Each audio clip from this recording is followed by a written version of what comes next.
Hi, Patrick. Hi, Morgan. Hi, Nikia. Hi, Erica. Ooh, Antoinette, nice to see you on here. Maurice, Mari, and some new faces. Elgin, nice to see you.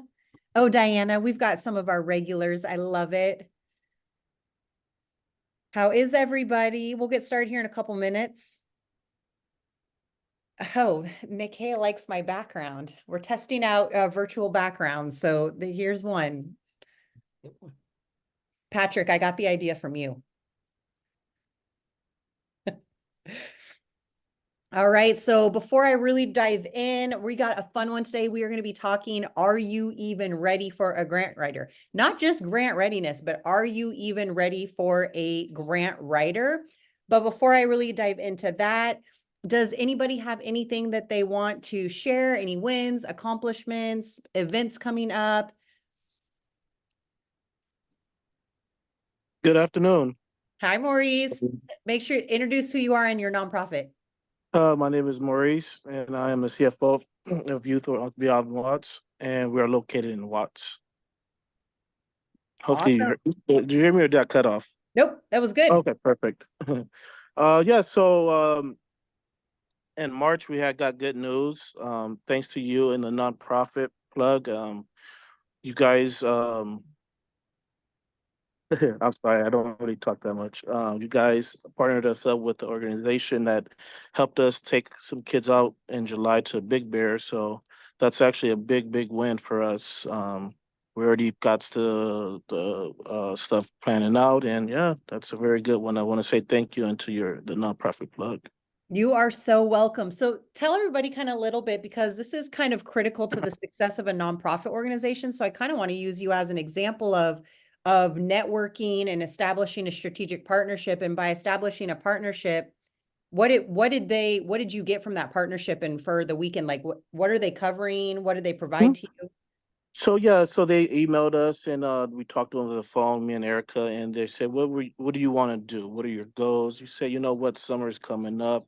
The kids are gonna be out of school. We would like to take some kids out to Big Bear. A lot of the kids in the area are just so familiar with just being in the Watts. So we came up with Big Bear and we gave them a plan of how much the food is, transportation, Airbnb, and they cut us a check for 5,000.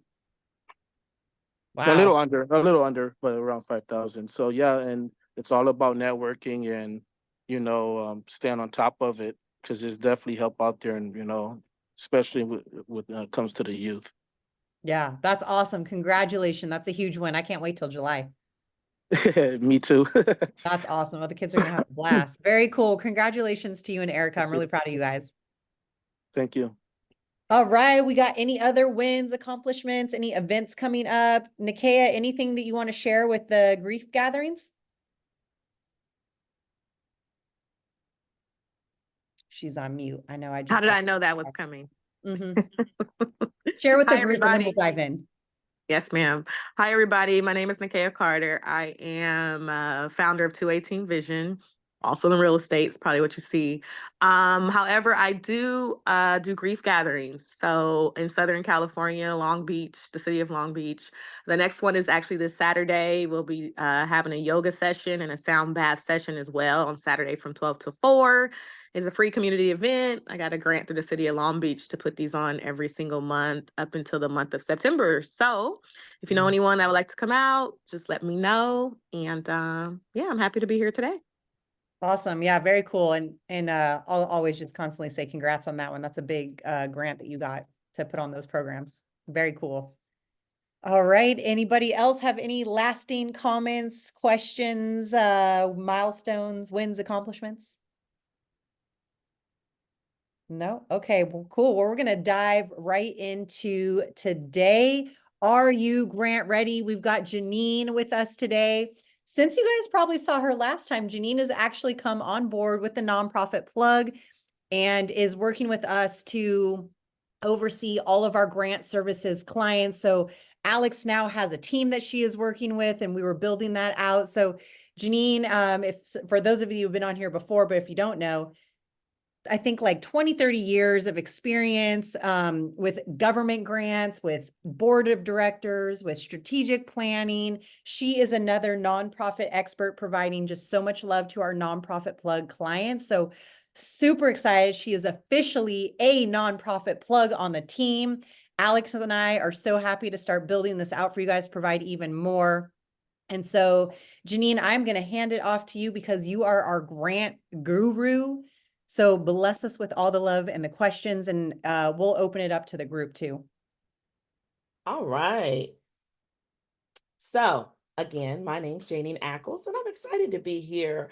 I have been working with MPP probably I think 2 days ago, May, almost 3 months now. So we're starting on our third month, excuse me. And so I'm excited. Everything's going well.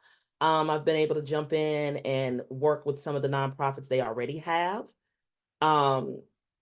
As well as other a lot of the other clients that she has that need some nonprofit love, I call it, capacity building and things like that. Because one of the things we're going to talk about today is even before you're ready to hire a grant writer, or even think about getting grants, or if you want larger grants, this is where you would do it. So we need to just talk about that a little bit. I'm excited. I actually have my own company as well called Grantastic Consulting. So that's where she found me. So I'm out there on the cyber world. You can find me out there if you need me for different things. I have a membership program that I work with folks that are not quite ready to do grant writing or don't have the expense. So we do something a little different with them. But I am here today. I'm fired up. I'm ready to go. You can contact me through Sharon and also through NPP as well. And let's go. Sharon, get started. Give me the first question. Let's talk. So there's this challenge that we always have when we're talking about grant readiness. But as we're talking about grant readiness, how do we even know that you're at the point of even speaking to a grant writer? So when I'm thinking about that, can you kind of define for us all what is it, what is a grant writer? Besides the literal term of like writing grants, but talk to us about what is a grant writer? Because I know if we ask Alex this question, Alex is going to say the end all be all because it is, because of our holistic approach. And I know Alex is cracking up behind that screen right there and She going, probably. Dr. Sharon. So, and Alex, jump in too if you want to, but I really want to know so that we can really have all of us on the same page. What is a grant writer? So let's talk about that for a second. Most people think, oh my gosh, you're a grant writer. I almost hate to tell people that I'm a grant writer a lot of times because then they're going to jump at you. You can get money like you're a miracle worker. Not necessarily a miracle worker, but being in those spaces helps you to get you some miracle money. But a grant writer pretty much is someone that can come, there's a catalyst to get you that money. They're not the do all, know all, and can be everything you need. They're not out there to get your licenses for you for different things that you're doing. They're not out there to run your organization. A grant writer is there to do just what it says. They write the grants, they find the opportunities that are viable for your organization. They match them to you, and they suggest the things that you need to do to make sure that you are actually in line with what the funder is looking for. So a lot of people get it mixed up. They think that there's so many things, can you attend this for me? Can you do this? That's not a grant writer's responsibility. If you have grant writers that do more than that, I hope you're paying them more because it takes a lot of time. Merely research is the biggest amount of time it takes with the grant writing. So just know when you hire a grant writer, you should already have many things done. Your budget, your capacity building, your board, all of those things should be done before you can even hire that grant writer. So just know when you say you want a grant writer, go back and let's think about the things that you've done that you have in order before you hire that grant writer, because otherwise you're going to be usually wasting money in most cases. So what are a couple of steps that you recommend for people to truly focus on before even approaching trying to even look for a grant writer? What kind of things would you like to see them having in place? I know you mentioned the budget, but talk to us like what kind of budget does that look like to you? Okay, so a budget's going to look like, since we're talking about budgets, it's what we call your organization overall budget. What that entails is that every program that you're doing, each one of them should have their separate budget. So if you're doing 2 or 3 different programs, each one of those budgets should be in a space where you can say this one's worth 100,000, this one's worth 100,000, and this one's worth 100,000. All 3 of those should feed into your organizational budget, which may be more than 300,000 because there will be certain things that are only organizational based. So, project budgets, make sure for everything that you need for a specific project is in your project budget. So, for every program that you run, you should have a separate budget. Separate budget, just meaning that you know how much it costs to run each program. But those 3 programs need to feed into your organizational budget. And your organizational budget may be more than those 3 together because you may have other things that are included that are not what you would call like administrative expenses, maybe salaries and things that are not included in those program budgets. They may be in your organizational budget. So you have to make sure those budgets are down pat. That's one of the big things that I see that people come, oh, I just use my own money. Well, are you at least recording it? No, I just go and get it. That shows to the funder that you're not ready. And that's what this is about, making sure you're ready. So since we were talking about, we went into budgets first, let's make sure you have a good budget. Even if you're not sure, once you start working with someone and a grant writer can look at your budget and tell you right away if that budget is viable. So you need to make sure you have that budget available. So I'm going to go back and start with some of the things that people don't realize. I have had people come to me as a grant writer and they didn't even have their 501c3s. They weren't even incorporated. They were just doing the work, which is amazing. They were doing the work. So since they were doing the work, what we needed to do is get them ready. Now, just think, getting incorporated through the state. I will answer your question in a second. Getting incorporated through the state and getting your actual 501c3 paperwork, it still doesn't make you grant ready. It just means that you qualify to be able to get tax exempted dollars. Big difference. So right there at that space, that's where you need to make sure you're doing some of these things. Number 1, what's your board look like? You shouldn't even be trying to go after monies if you don't have a good board. The board is all of your lifeline. And you need to have not just involved board members, but invested board members. Yeah, I mean money. I do mean money. If you have board members that are on your board, that will, and it doesn't mean they have to give thousands of dollars. It means you set a limit per board member to either give or raise. So that's how that works with that. So let me see, there's a couple questions in the Mari had a question about the timing. How long should a nonprofit wait before applying to a grant? That's a good question. that answer is pretty much when you're finished talking with us today, you should know if you're ready or not. Because what happens is that there's no magic number. I have people that walk in the gate that are ready on day 1. And then you have others that have been nonprofits for 3 years and still have not applied for grants.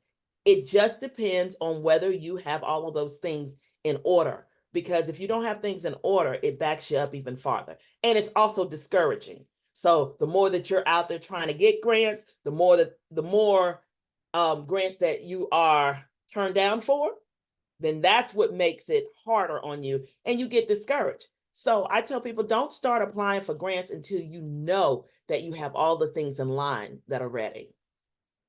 One thing I like to do too is I might find a grant that I really want, like maybe it's the Chick-fil-A or KFC, those foundations that offer grant opportunities every single year. I'll look at their grant application and I'll use that as my outline to know what needs to be done and in order to be ready for that particular grant. And I know I've shared our grant readiness checklist before in our Facebook group. Mari, I don't know if you're in it or not, but you guys can always shoot us an email and we'll let you join our Facebook group, and Janene has one too. But a grant readiness checklist will also help you identify. We'll send that out in an email so everybody has that. We took the most complex grant out there and based a grant readiness checklist just on that. And if you just boom, boom, boom, go through that list, you'll know if you're ready to apply to one. I think the biggest thing, and Janene, let me know your thoughts on this too, but knowing if you're grant ready or how long you should wait to apply to one is, do you have a program? If you Yeah. have a program, you're ready for the most part. If you're not if you don't have a program, you just have like your actual just formation of your nonprofit, you're not doing anything for the community, that's not really ready to apply to a grant. Yeah. But I'll say this one thing. Even if you're not working your program and you are planning a pilot program, if you can show the capacity that you are able to run that pilot program, you can also do that as well. Because a lot of things may not be going on as of yet, but you still need to show that you have the capacity. And how you show that is through the board members that you choose and your experience, your life experience, or the experience of the people that are on your board, what they do. So that has a lot to do with it as well. And make sure people that are on your board are connected to the things that you're doing so that we can show the experience level of who they are. So like she said, having a program in place, that's a big thing. And then again, making sure that program has the proper budget assigned to it and that it is worked out the way it needs to work out, because they're going to ask you details on how you plan on doing this particular program. And you need to tell them everything from staff all the way down to who, who's going to deliver this project, who's going to do this, who are the people that you're actually going to work with, who's your audience. Those are things that they're going to ask from you. So yes, most definitely. Mari asked also, what if you've been running your program prior to the actual formation of your nonprofit? Then even better, Mari. Yes, that's a great, I run into many clients that do that. And then they realize that they need to have a nonprofit. That's amazing. The only difference is what you're doing is you're legalizing it in a way that you can now receive funding, but you just need to make sure you still have those things in line as the checklist would have. That we're talking about your board of directors, we're talking about your budget, we're talking about the outline and the plan of your feeding, your program, if it's a feeding program, if it's a tutoring program, any of those things. You just have to make sure, because a lot of people just do things and they're out there and they're just doing them because they're doing them. But now we have to formalize it so that when we do ask for monies out there, we're able to show how you did it in the past, show that you're actually into it, which is a good thing, because they like that kind of stuff, because they know that means your heart is in it. If you use your own money, they know your heart's in it. Trust me. It looks like we have a question from Dr. Davis. It also means that you have data already, which a lot of nonprofits who start their nonprofit and haven't been running programs have no data. So if you've been running a program before the actual legal formation of your organization, it means you actually are kind of have a head start because you've got data to kick off your organization. That's right. Miss Dr. Davis.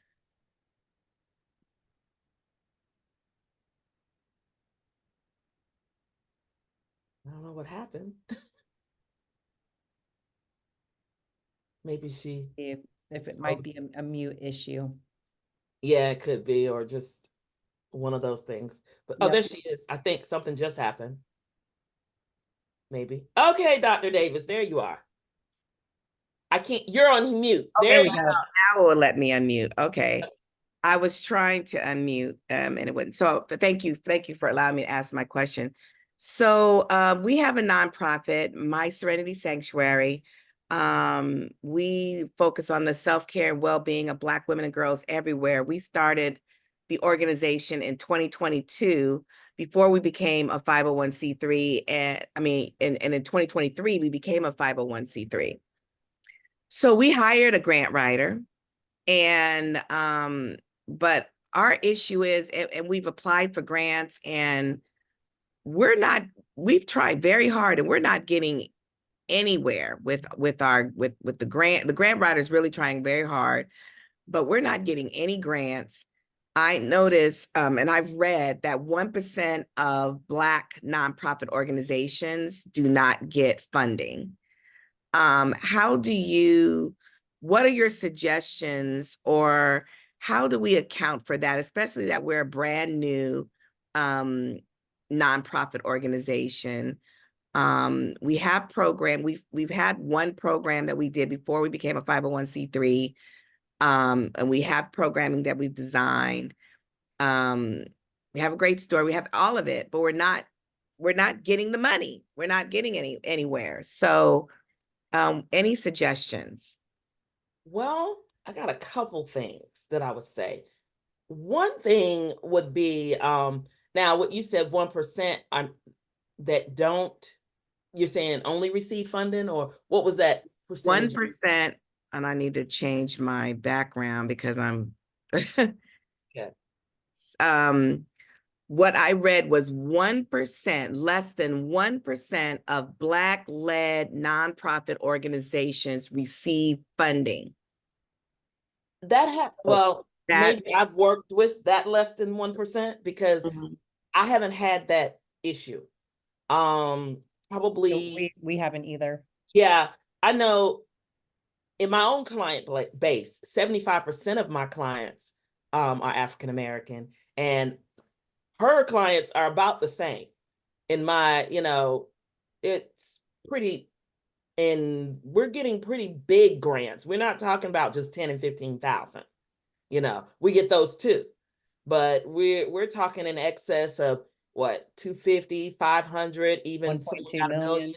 million. Okay, so you're saying to me, so are these large nonprofit organizations? Are they small? No, I had a So startup that okay. got that kind of money. So what are your suggestions for I'm wondering if it's the type of grant that she's applying to, because it's a critical part of being grant ready, and part of the process, which is difficult in the grant writing world, is making sure you're picking grants that really set you up for success, and are in alignment with your organization and match the mission of that foundation. So I'm wondering if maybe there's a disconnect between who you're applying to funding for, and maybe they're not that much in alignment with what you're doing for your programs. That could be one reason. I'm not familiar with your programs or your grant applications, but I've run into that where people just want to apply to grants just to constantly churn and burn applying to grants to just get the success rate up, but really being more picky about the type of grant that you're applying to and making a relationship with that funder might set you up for some more success. Well, And we don't just go after just any grants. We do look for grants where there's an alignment. I have heard that you have to have a relationship with the organization and building those relationships. But even still, and we're applying for smaller grants that that would be easier for us to get. We want to start small and then grow from there, but there isn't anything happening. But we'll look at that and try to be even more discerning about who we're going after, if that's your advice. So thank you very much. well, Dr. Davis, I'm going to say a few more things to you, because a few other reasons that it may, like she was talking about the mission, that is part of it, but how are you perceived to these funders? And I see my friend is on here, Mr. Michael Clark from Personality Pitching. One of the things we do is we look at how you're pitching this nonprofit, because that's part of your readiness. So is that nonprofit being pitched correctly? What are the things you can say? I want to give him about 3 to 5 minutes just to kind of tell you what he's seen with the nonprofit pitching. Because see, that's one of the things that we have on our readiness list, so that you understand that the way you're being seen, not just on paper, but out there in the public, and how as the executive director, your board members, how are you pitching your nonprofit? Michael, why don't you tell them a few things about how to pitch it, what we've come across in the past? Sure. Awesome. Thank you so much. Thank you, Dr. Sharon and Janene. Absolutely. I look at the competitive landscape for nonprofits just like any other startup. You have to have an amazing pitch. They're looking at your board, they're looking at your presentation. I've seen nonprofits, they're all ready to go and they've got everything in order. And we've seen this, Janene, right? They get that call. Oh, we'd like to meet you on a Zoom, and then not being ready to present it just as you would a startup is so important. And it's that message, because we're selling a couple of things, just like in business. There's three things they're looking at. They're looking at you, they're looking at your organization, and then your product is going to be your program. They're looking at your program. How, not so much, yes, it's valid. Yes, there's a community you're serving, but being able to really, and I'll put it to you this way, having to defend who you are in a pitch with a funder is so important. So that messaging, and Janine and I will jump some time on Facebook, and I'll see mission statements, and I'll say this: your mission statement should be so strong and powerful, and go before you, that just with the mission statement alone, not with you explaining it, not you've got to also read this or meet me in person. Your mission statement should be so strong that we hear it, want to run with it, and make it happen. So yeah, pitching, that story that you tell is going to be so important. And it is a competitive landscape, because I'm sure there's a stat out there that for every grant, there are a certain number of applications, but I'm also a firm believer is that there's the right grant that's out there for you.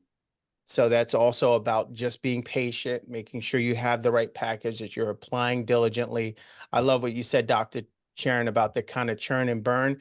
That can be exhausting, getting back those no's. And So expensive. be expensive too, right? Be patient, scrutinize the grants you go after, just like they're scrutinizing you. Really take your time. Make sure that you're really qualifying. Not, well, it looks like I might qualify for half and then God will take care of the rest. Yeah, God will take care of it, but we want to also make sure that we're checking all the boxes. So I hope that helps. Gee, I think we might have to do a lunch and learn all about pitching. Yeah. Hey, sounds like a great idea. But yeah, I I knew wanted we- to make. Oh, go Oh, ahead. sorry. Go ahead, Janine. I was going to say, we got 3 questions lined up. I knew this was going to be a hot topic today. I wanted to make sure Michael did that, because a lot of times people do not even think about pitching being a part of being grant ready. So that was just, thank you, Michael. That was amazing. I think that, like you said, we're going to have to do a lunch and learn on pitching, but I think that hopefully, Dr. Davis, that gave you a little more insight to maybe the reasons why, maybe the funding isn't coming in, because like I said, in my experience, we're getting monies.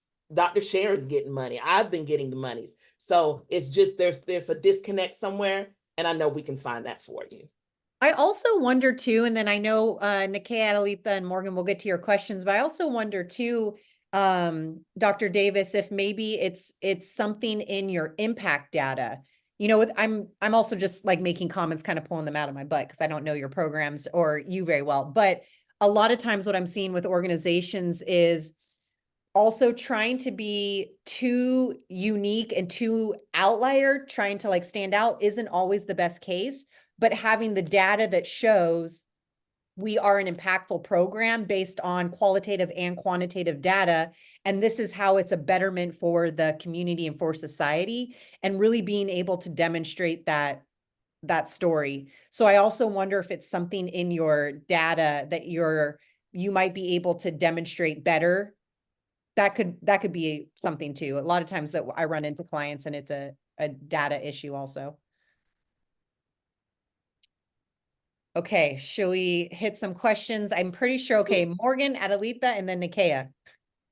Okay, I just want to make a comment, really not necessarily a question, but for Dr. Davis, I been having my nonprofit since 2019, and Dr. Sharon and Alex, they know my story as far as me paying. I've spent money out of my own pocket because I was not getting any, and I'm doing the work. So I know other people, I've seen other nonprofits, and sometimes it's about networking because they don't even have like half of the things that I have set up, but they're getting money. And it's kind of discouraging, you know. But when I came to Dr. Sharon and them and they looked at my paperwork, it just had failed under it needed like reinstatement or whatever the case may be. But all of this time, I have everything lined up. I'm in the community, I'm doing the work, I'm spending the money, I'm taking girls to Africa, I'm doing all of this stuff, and I yet even still today have yet to get any funding. And the 2 times that I did get funding,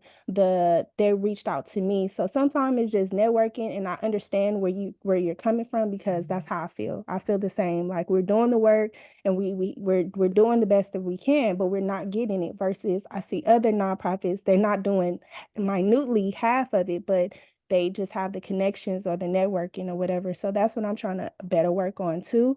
But I also came to the nonprofit plug to see if they can get the money that they're talking about because I have yet to see it.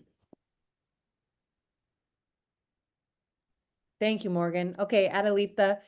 Adelita comes every single month with the best questions. Let's hear it. Thank you. I've got so many questions every time I come. So but thank you, Morgan. That was very helpful. And to our presenters, I think this has all been very, very helpful. The nonprofit landscape is definitely something that's not very like straightforward. But my question is about so right now I'm in a role where I support by helping nonprofits apply to grant funding opportunities. And one thing that I'm seeing, we're in Long Beach, California. And so Long Beach does have a really big like nonprofit pool. There are a lot of funders here locally. But what I'm noticing is that we'll apply to opportunities sometimes. But it turns out that while, you know, there's this open opportunity, they usually end up giving it like to the same people every year. Because they've got programs running, they're already showing what they're doing. And so being like a new applicant, how like are those even opportunities we should be going after, or should we be, you know, looking outside of our local environment and then looking for like state, federal, you know, corporate opportunities? Like how do you determine that? Like, you know, for a business, like I know like you do feasibility analysis, like you either do or do not do this project, but in the nonprofit for the grant application, how do you determine like you do or do not apply for that opportunity? That's a very good question. In cases where they have them, you were saying that they're not really accepting, they're only using the ones they've already done. A lot of times those are by invite only. So a lot of times in order to break through that barrier, you have to send them a letter. You have to send them something about you and ask them if they would be interested instead of just filling out their grant forms. Because a lot of times it's by invite only. So you have to watch that if you see that it's the same people getting those grants. So that's one thing you can look at.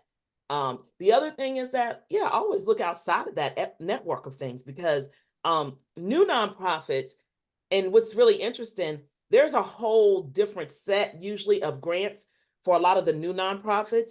And one of the things I like to tell people, and that's my little thing, there's no grant too small than the grant you don't apply for at all. I don't care if the grant is $500, you need to go after it. I tell people because that's what gets you on the board. It's just like if you walk into the car dealership and you see a Lamborghini and you've never bought a car before, you're not going to get approved for a Lamborghini the first time you walk in. But if you start maybe at the Ford dealer and you go in and get one of the smaller cars, they'll be willing to extend that credit to you. So you have to look at it that way. You're starting up, your budget is there, and watch what your budget says when you're starting up as well. You don't want to do too large of a budget to get started because it doesn't look like you have the capacity because you've not been running services previously, unless you have. And this is just getting your 501c3. But if you're starting up, your startup budget they definitely shouldn't be over 100,000 to get started. Now, once you get started, then you can expand that budget. but you want to make sure that they look at you and they don't look at you as a joke, because they don't want to just give their money away to somebody and you haven't done the proper work behind it. So those are things that you can look at when you're trying to get in. So hopefully that answered your question some. I think also too, because even as grant writers, sometimes it can be a challenge. Ooh, do we apply to this grant or not? You know, for the most part, we have the years of experience to say yes or no, but having to tell a client, no, this is not a good opportunity for you is definitely a skill set that everyone needs to have. And I think the biggest way to immediately know if it's a grant you should apply for or not is going through the requirement checklist. If you have everything, golden. If you're missing one or two things, forget it. Just don't even do it, because those one or two things could be massive. Now, if it's something like you have everything but like your org chart, okay, you could probably create an org chart in a day. But keep that in mind, the gaps that you have in that grant application from reviewing the requirements to apply, that's how you're really going to know is how long is it going to take you to fill in that gap that you don't have. That's my 2 cents on that. That's right. And again, with the applications, just making sure that everything you check the box for everything. And I tell people, even when they say optional stuff, still try to put in things that are optional if it's something that you can, because that gives you extra points towards winning, because it looks like you went over and above. So yes, so just make sure you're looking at that checklist of things, making sure everything is in line. And like you said, it's either you have it all or you don't. That's basically how it works. Yep. Okay. Nikia, Yeah, that's helpful. Thank you. of course. Hi, my question is, how important is it for the grant writer themselves to connect with you and the mission of your nonprofit as it relates to the grants that they are going after? Because I'm thinking it might be all types of disconnects, even down to like the area that they're even in, to even realize, okay, what's this county? What's this city? It could be culturally, it could be all type of different things. So I'm wondering, how do we kind of vet, if you will, the actual grant writer? That's a good question. And the reason why, and I'm cracking up a little bit because Dr. Sharon, we kind of did something like that recently here. We had a client where one of our grant writers didn't understand the culture of what they had going on. And I think it's very, very important to make sure you are connecting with someone that understands the mission, and not just understands the mission, that can embody it in writing, because if they can't, they're not going to be able to convince someone to give you funding. So if you have,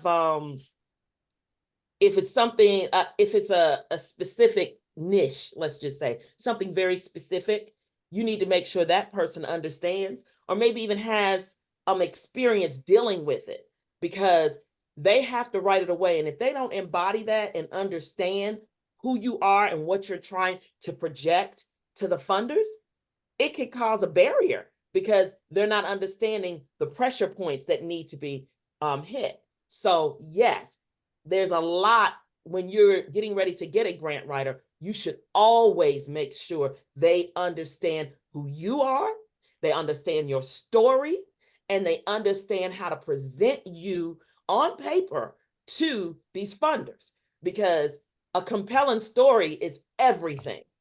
So yes, ma'am, that was a great question. And at least the grant writer, if they don't know the culture or the environment of that organization, needs to be willing to research, read, understand, and even, I like to say, have the balls to ask you as the nonprofit, you know, what do you mean by a specific type of culture for your organization? What does it mean to be, you know, X, Y, and Z? Make sure you create that comfortable and open environment for your grant writer to be able to ask you those culturally sensitive questions. And they have to make sure that they're comfortable in doing so, because that's the only way you will be able to get funded. It's just like, if you're a faith-based organization, why would you hire an atheist to do your work? because they're not going to connect. They're just, it's going to be mechanical, you know. That's a good example of, you know, knowing who your grant writer is. It doesn't matter. It's not a religious thing, but it's a connection thing. It's how, if I don't believe in what you're trying to get done, then I'm not going to be able to write your information out in a way that it can project your mission in the best way. So yeah, that was a great question, Nikayla. Thank you. Real quick follow-up to that is, what would you suggest the length of time? I know it's supposed to be an ongoing investment, but let's just say we don't have the ongoing, kind of to Morgan's point, like, I'm doing this, I'm trying, it's been, 3 months, it's been 6 months. At what point do you, I guess what I'm trying to say is, do you kind of analyze your own mission, or maybe the actual writer or the grant you're going after? Like, after what point do you kind of sit back and say, okay, I've tried X amount of times or X number of months. Now it's time to sit back and figure out how we kind of maybe re-strategize this? It's a combination of all of those.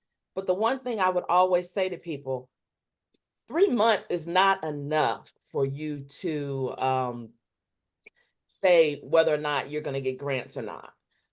You need to at least write for 1 full year. That is my suggestion. 6 months is the least amount, but you should be writing it. You should go toe to toe for at least 1 year. And the reason why I say that is, even if you have to do it in smaller amounts, you still need to do it, because what's happening is grants that this is May. So grants that you started this May, there's a possibility you may not even hear back from them within 6 months. It just depends on what the deadlines are and how they critique it and what time they want to do it. I personally have seen, I had a client, she was ready to give up. As a matter of fact, she really did. After 7 months, and 3 months later, she called me because she received a $10,000 check in the mail, where it was something that was one of the very first ones that we had actually applied for. And then other money started coming behind it. But what you don't want to do is get started hot, we're going to apply, and then you just stop. Because that puts, like, I don't know if it's the universe speaking or whatever, but it kind of stops the flow of what you need to do. So you want to make sure you're in there, even if you have to do it in smaller increments, pay someone in smaller increments to be able to push you forward, or if you have to do a little bit of it yourself and then have someone help you, whatever the case is, you need to continue writing grants. Alex has a great question she put in the chat too, because we do run into this a lot. How about a nonprofit subcontracting under a partner nonprofit? Is that a good way to learn about the grant world? That's a great way. That's Yeah. fiscal management. Yep. You can, they can be your fiscal sponsor, and you're still able to receive the information, the money, the funding from them while you're getting information, and you're building yourself up, and you're building up your capacity. So when you go for another grant, you can say, hey, we were under X, Y, and Z for this amount of time, and now we feel like we have the capacity to do what we need to do. That always looks amazing. So yes, that's a great question. Not only that, I love that question too, because I'm always telling nonprofit founders, especially new ones, go volunteer with a larger nonprofit organization, go be on their board, go be a part of their programs, go volunteer with them so that you can learn the good, the bad, the ugly, the awesome of how other nonprofits are running. You can get ideas from them, mentorship, coaching. It's a great way to learn that kind of stuff for your organization. Yes, Mari. I have a question about locations. So I'm out in LA, Burbank, but everything seems to be pulling me out to Orange County, Long Beach, Newport, Santa Ana. So how does that work? And I know somebody else who has this question similar to mine. But how does that work when it comes to grant writing? Do they go off of the address, off of where you're applying your programs? Where your program is. So what's really critical, because tons of times nonprofit organizations have addresses that are just wild and all sorts of places. Now, every once in a while, a grant may require that your address be in a specific zip code, but for the most part, it's where your program is. It's where the people are that you're serving. So if there's a City of LA grant that's for residents of City of LA, that's where your program would need to be. For you, you're doing a lot of stuff in Orange County now, even though you live up in LA and up in the Valley. The funding you're going to want to look for is for your programs in Orange County. So you can go after Orange County, City of Orange County. You can go after Orange County foundations, anything Orange County, because that's the community that you're serving. Okay, thank you. Yeah. And many people ask that question about location. And yeah, location is everything, but just because you have one in a certain, have an address somewhere, it doesn't mean you're limited to there. Even if you're moving to different states and things like that, I always tell people you just need to incorporate it in that state, you know, get you a charter in that state to be able to use your nonprofit. So that was a great question. And a lot of people don't realize they think they have to do the 501c3 10 different times, and you don't. It's just a matter of being able to operate in different areas, just their rules. That's all. There's some more I know, questions. Mike, did you have your hand up? Yeah, I actually put the comment. It was about a previous thing someone said, in that just really make sure that your grant writer is that expert, willing to lock arms with you, answer all the questions, be the expert. And I've also worked with clients, and this is just kind of a tip in terms of positioning, is that if your grant, I'm sorry, if your organization is not going to survive without a grant, I don't feel that you're very attractive to a grantor. You should be, and it's the same in the for-profit, right? It's like you are the opportunity. Your organization is the opportunity for that grantor to reach that community. So even in terms of positioning, know that you are the opportunity that when funded, you're going to reach this community and absolutely be amazing. And it's that type of kind of swag when that comes across in a pitch, it's much more attractive because it's just like, wow, we want to get on that train of success that you're already on, reaching that community. So it's just a shift in perspective, because sometimes we can almost attach to the community we serve and like, I'm like, no. You're going to be amazing, whether it's this grant or the 16th grant we apply to. And again, when you're pitching and presenting, that comes off in such a way that makes you much more attractive as an organization. So just a quick tip in there. Love that. Absolutely. Is there a benchmark? That's everybody's favorite. There is like I call them unofficial benchmark, right? Because it's really just dependent on the readiness of the organization and And it depends on, yeah, and you can't really, there's no way you can just actually say, okay, I've won 80% of the grants that I've done, because it's never going to be a true statement.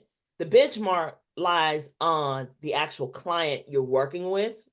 And because where I may have done 2 for you and I got one of them, you got 50%. Where I did 3 for you, got all 3, and I got 100% over here. So you can't put percentages on it.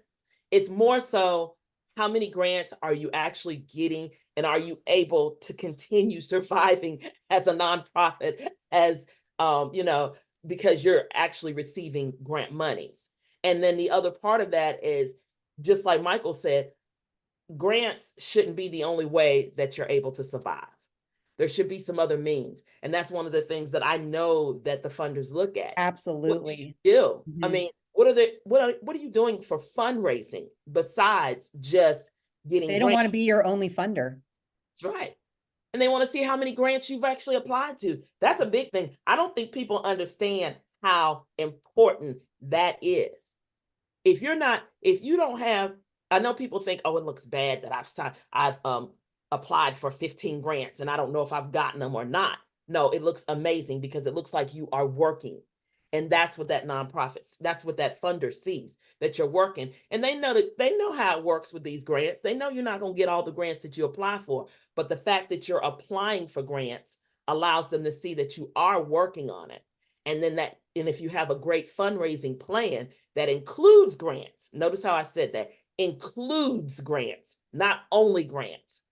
When they look at your budgets, it will show that. It'll show, okay, we're expecting $25,000 in grants, and we're expecting maybe 15,000 in donations, or we have this big gala that we're going to raise this amount. That's what they look for, a balance, not just grants only.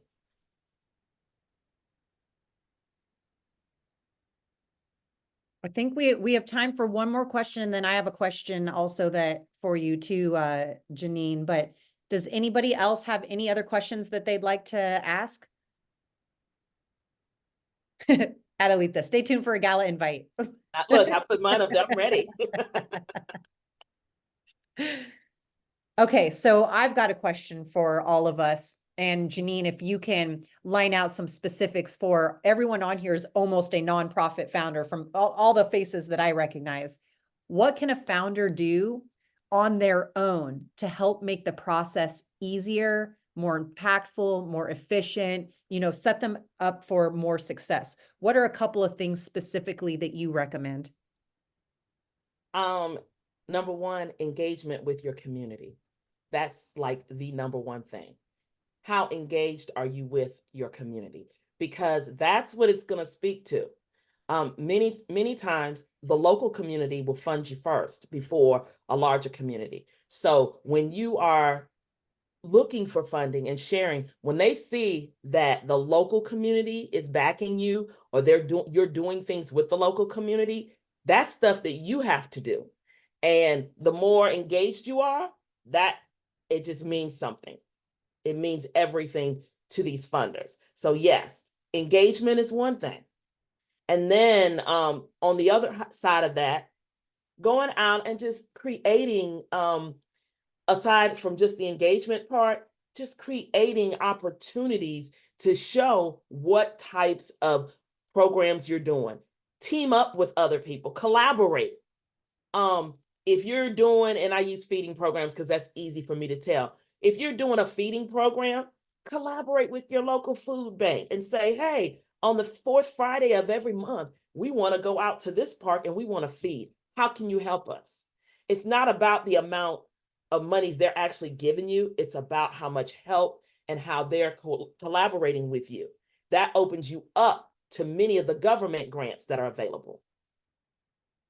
So I would say those are two big things that I would say, that collaboration, and then making sure you have a viable board. Don't just have people on the board just because they're on the board. Have people on the board that have your mission in mind and don't mind investing their time, energy, and their monies. So yeah, those three things. You're on mute, Sharon. Man, of course. That was awesome. Any other questions from the group? We've got about 5 minutes left before we end today's lunch and learn on grant readiness. Today's session is recorded. We'll put it on our YouTube channel, the Nonprofit Plug, so you can always go back and watch all of our recordings there. We'll also send out the YouTube link in an email as well. Any questions for me, for Janene? We've got Mike, you're our like pseudo just guest on here today too. You got so much love to give to the group. Any questions on grant writers, being grant ready, types of grants? Y'all ready to go apply for a grant? You ready? Ready? I have a question if no one else Of has course. one. So as the grant writer, what, if any, responsibility do you or should you have like on the networking piece? Because with a lot of the funds, I feel like a lot of it is through networking. But is that something I should take on, or the organization should more actively take on? My personal opinion, and Janene, you can share how you feel, but as the grant writer, I feel like you should coach the client, the founder of the organization or the executive director, on them making the relationship with the foundation or with the donor or with whoever's giving the funding, because at the end of the day, grant writers come and go. The funds go to that organization, and it's up to the responsibility of that founder or someone on that team to develop and maintain and cultivate that relationship. That's my personal opinion on it. Although our grant writers do make relationships, and, you know, we're out there trying to get partnerships on behalf of our clients too. But ultimately, the funder, donor, the grant, or whoever, they want to know who they're funding. That's who they want the relationship with. Also, you don't have time to be making friends with everybody.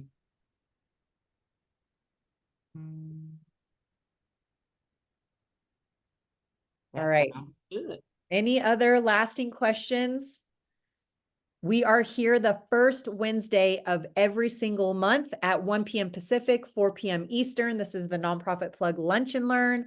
Every session is always recorded. They're on our YouTube channel, the Nonprofit Plug. You can always go check it out there. We'll post it on our Instagram. We'll send it out by email.